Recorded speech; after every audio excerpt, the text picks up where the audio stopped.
اگر اپنے پاس رکھیں اور یہ احساس پیدا کریں آپ جہاں بھی ہیں اللہ ساتھ ہے وَنَحْنُ أَقْرَبُ إِلَيْهِ مِنْ حَبْلِ الْوَرِيدِ گردشِ حیات سے بھی مالک قریب ہے.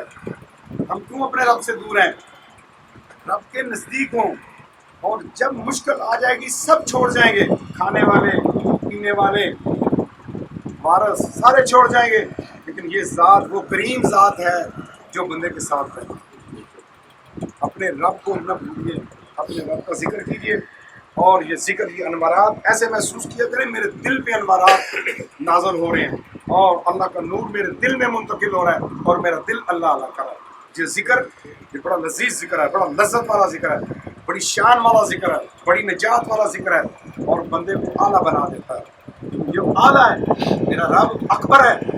میرا رب جو ہے وہ اس صفات کا مالک ہے، اس کی صفات تک کوئی نہیں پہنچ سکتا، لیکن اللہ اپنی صفات سے بندے کو عطا کر دیتا ہے. اللہ اپنا رنگ چاہتا ہے. صفات اللہ قرآن میں ہے. اللہ کا رنگ، اللہ کا رنگ کیا ہے؟ اللہ کا رنگ یہ ہے کہ جب کوئی کامل کسی کے دل پہ نگاہ دوڑائے اور اس کی مجلس کا رنگ اس پہ چڑھے تو اس پہ اللہ کا رنگ چڑھ جاتا ہے. جو اس کی راہ پہ آئے، جو قرآن کی تلاوت کرے، جو سنت پہ عمل کرے، جو اہل بیت کی اہل والوں کی کربلا والوں کی یاد میں رہے، اللہ اس پہ اپنا رنگ چڑھا دیتا ہے.